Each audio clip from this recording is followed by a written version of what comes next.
उत्तर प्रदेश सरकार में मंत्री और भारतीय जनता पार्टी के कद्दावर नेता संदीप सिंह इस वक्त न्यूज 18 पर एक्सक्लूसिव बातचीत करने के लिए हैं। नेताजी के रोड शो में हमारे साथ संदीप सिंह जी बातचीत करने के लिए हैं। संदीप जी, न्यूज 18 ने एक गाड़ी तैयार की है बाकायदा और लगातार नेताजी का रोड शो हमारा चल रहा है। हर लोकसभा क्षेत्र में जिन तमाम नेताओं से और प्रत्याशियों से बात कर रहे हैं, कैसा लग रहा है आज आपसे बात कर रहे हैं?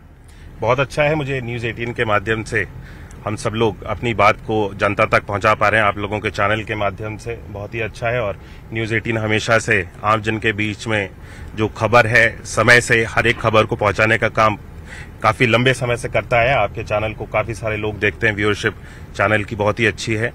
मुझे लगता है कि हम सब आज इस चुनाव के माध्यम से जो जन जन के पास में जिस तरह से जा रहे हैं, हम सब लोग इस देश के नेतृत्व को चुनने के लिए, माननीय प्रधानमंत्री जी के हाथों को मजबूत बनाने के लिए हम सब लोगों ने जो संकल्प लिया है, आज जहां पर भी मैं जा रहा हूं, गांव में जा रहा हूं, आम व्यक्तियों तक हम जाकर के अपनी बात को पहुंचा रहे हैं, तो वहां से जो लोगों का हम सब लोगों को फीडबैक मिल रहा है, हम योजनाओं के बारे में जब लोगों से बात करते हैं तो वाकई में जो हम लोगों ने नारा दिया था कि सबका साथ और सबका विकास, उस पर हम सब लोगों ने, हमारी सरकार ने ग्राउंड तक काम किया है। ग्राउंड में हम सब लोगों ने गरीब व्यक्ति तक सरकार की योजनाओं को हम लोगों ने पहुंचाया है बिना किसी भेदभाव के। हमने हर एक योजना को, सरकार की चाहे किसी भी योजना की आप बात करें, आज गांव में घर घर तक हर एक व्यक्ति तक योजना पहुंची है।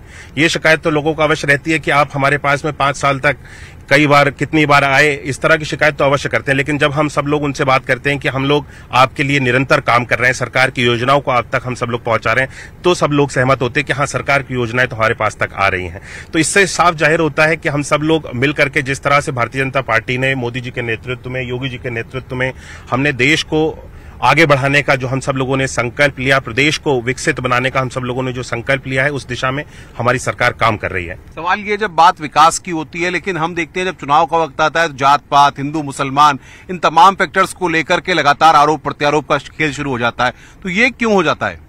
देखिए, भारतीय जनता पार्टी से तो मैं इस तरह की, आप जो बात कह रहे हैं, हमारी पार्टी में इस तरह का कभी कोई जातियों में लोगों को बांटने का काम नहीं किया जाता, ना हमारी सरकार की योजनाओं को जातियों में बांट करके लोगों में बांटा जाता है। लेकिन हाँ, जितने भी हमारे विरोधी हैं जो गठबंधन के रूप में आज एकजुट हैं, इंडी गठबंधन, इसमें से काफी सारे दल ऐसे हैं जो जात पात की राजनीति करते हैं। और खासतौर पर उत्तर प्रदेश की बात करूं तो उत्तर प्रदेश में अलग अलग हमारी पार्टी है, बसपा है, समाजवादी है, सभी विभिन्न पार्टियां जितनी उत्तर प्रदेश में है, इन लोगों ने हमेशा से वोट बैंक की और जात पात की राजनीति करी है।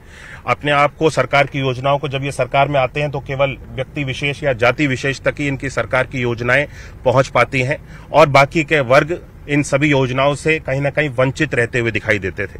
लेकिन आज इस तरह को, इस सारी चीजों को पूरी तरह से भारतीय जनता पार्टी की सरकार में समाप्त करने का काम किया गया। हमने नारा दिया सबका साथ और सबका विकास।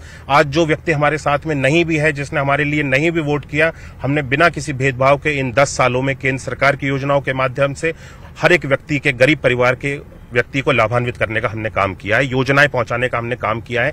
तो जात पात की राजनीति से ऊपर उठ करके भारतीय जनता पार्टी राजनीति करती है। हम सर्व समाज के विकास के लिए, भारत के विकास के लिए हम सब लोग इस सोच के साथ, हमारी पार्टी इस विचारधारा के साथ हमारी पार्टी आगे बढ़ती है। राष्ट्रीय लोकदल के आने से भाजपा कितनी मजबूत हुई है? क्या लगता है आपको, कितना बड़ा फायदा इससे भाजपा को होने वाला है? देखिए, मुझे लगता है कि काफी सारे हमारे ऐसे जाट समुदाय में जो कि किसान भाई हैं, जो राष्ट्रीय लोकदल के साथ में, हमारे उनकी विचारधाराओं के साथ में हमारे साथ में जुड़े रहे हैं। चौधरी चरण सिंह जी की विचारधारा के साथ काफी सारे लोग जुड़े रहे हैं। मुझे लगता है कि उनकी विचारधारा भारतीय जनता पार्टी की, जो देश को सर्वोपरि रखते हुए विचारधारा के साथ उनकी भी सोच मिलती है, इसलिए वो आज हमारे साथ में। मुझे लगता है कि उनके भी हमारे साथ में जुड़ जाने से भारतीय जनता पार्टी के साथ में एक बड़ा ऐसे समुदाय है, किसानों का जो समुदाय है, वो हमारे साथ में जुड़ा है। मुझे लगता है इससे हमारी पार्टी सशक्त बनेगी और मिल करके हम एक मजबूत नेतृत्व की सरकार बनाएंगे। और जैसा कि हमने देखा कि आप लगातार, क्योंकि आपके पिता जो है वो एटा लोकसभा से उम्मीदवार हैं भारतीय जनता पार्टी के, इससे पहले भी सांसद रह चुके हैं, तो आप लगातार एटा और तमाम क्षेत्रों में लगातार प्रचार कर रहे हैं, तमाम रैलियां भी कर रहे हैं, जनसभाएं भी कर रहे हैं, लोगों का क्या रेस्पॉन्स आपको मिल रहा है? देखिए, सब जगहों पर मैं जैसे कह रहा हूं आपसे, मैंने अपनी बातों में कहा कि हर एक व्यक्ति ये संतुष्ट है इससे कि हमारे देश ने 10 सालों में विकास की जो यात्रा है, जिस तरह से हमारे देश का विकास होना चाहिए था, हमारे देश का एक एक नागरिक जो सपना देखता था कि भारत एक विकसित राष्ट्र किस तरह से और कैसे बन सकता है, उस सपने को साकार करने का काम 10 साल में, वो मार्ग प्रशस्त करने का काम हमारी केंद्र की सरकार ने करके दिखाया। आज एक एक व्यक्ति को यह विश्वास हो चुका है कि भारत आज सही दिशा में आगे बढ़ रहा है। भारत दोबारा से विश्वगुरु बनने के लिए आज अग्रसर है।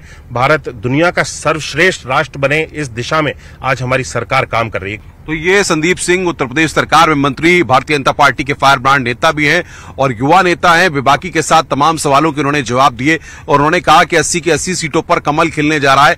और युवा जिस तरीके से, जिस जोश के साथ भारतीय जनता पार्टी के साथ जुड़ रहे हैं, इस बार विपक्ष किसी भी तरह से जो दावे कर रहा है, जो बड़ी बड़ी बातें करने की कोशिश कर रहे हैं, उनमें किसी भी तरह का कोई दम नहीं है और भाजपा सभी सीटों पर जीतेगी और भाजपा के प्रत्याशी जीतकर संसद पहुंचेंगे। कैमरामैन जगदीश गौतम के साथ अनुपम मिश्रा, न्यूज़ 18, पटियाली, कासगंज।